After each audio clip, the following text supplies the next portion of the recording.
Honourable Speaker, I thank the Honourable Member for the question. But before I proceed, sir, allow me to share a few acknowledgements.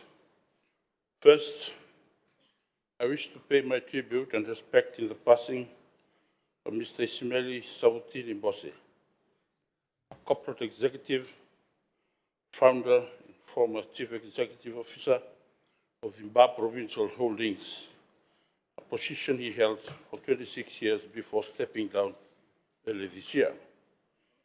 He also served as the first local Director General and Chief Executive Officer of the Ports Authority of Fiji and was the National Campaign Manager for the Alliance Party in Fiji in the 1970s and 1980s. Mr. Mbose was a former parliamentarian and served as the Minister for Public Enterprise in the SPT government under the leadership of his old boy from QBS, our current Prime Minister. And it is often described as a very reserved person. Tawarungutiaro kotorigi na lolo alianzia sana le vumba. Na vono marou del nyavona dikilangi. Matangali in zugumotu. Na wali una visusu na. Kama iwagarungoni na lenzu vanua. Tungangwa. Sama yang wali usara. Na lendro vingo ravi. Honorable Jese Saukuru, sir, may your soul rest in peace. Second, I also wish to congratulate Ratutone Sovasova as he ascended the chiefly position of the Momo Levu Natuvitong and Tauke Suganadang.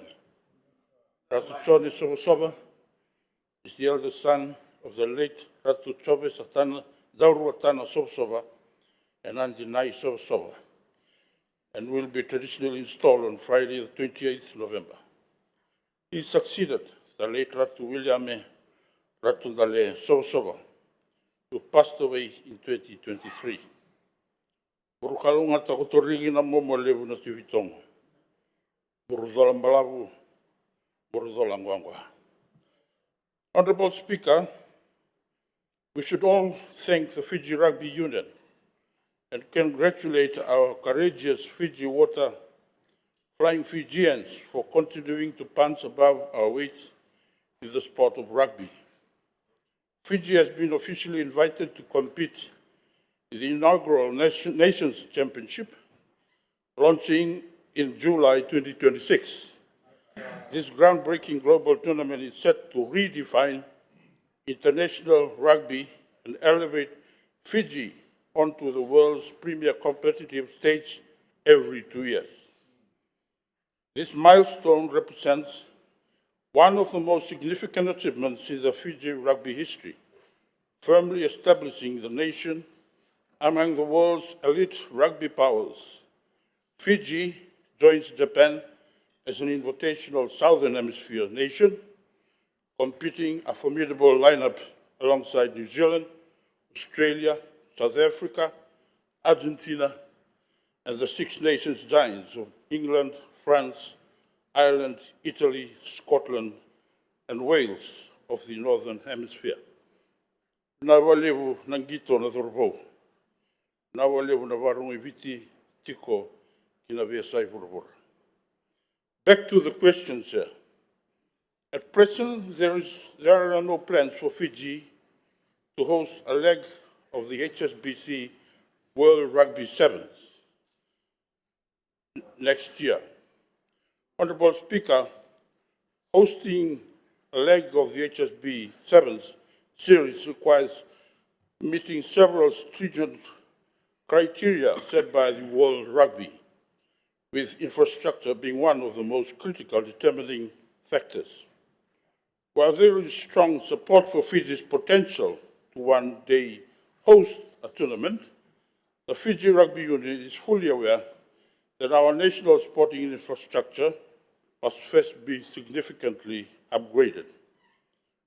To host a series like a country must have a stadium with a minimum seating capacity of 25,000, world-class amenities and professional-grade facilities, supporting infrastructure required by World Rugby, including appropriate broadcast, security, and operational capabilities, and proximity to essential services, particularly hospitals and international airports. Honourable Speaker, these requirements highlight the need for continued investment in Fiji's sports infrastructure. The government, we are talking to investors, working closely with key stakeholders, and will continue to explore opportunities for future hosting once these fundamental or the foundational requirements are met. Under the new structure of the Nations Championship, every nation will play 6 cross-hemisphere fixtures. The Northern Hemisphere teams will travel south in July, while the Southern Hemisphere teams, including Fiji, will travel north in November. For Fiji, this guarantees regular, meaningful, world-class Test rugby, a historic first for the nation, but none of Fiji's games will be played here for the very same reasons stated above. In summary, while Fiji has strong global brand recognition in rugby and the passion to host such an event, infrastructure development remains the key priority before any formal bid can be pursued. Thank you, Honourable Speaker.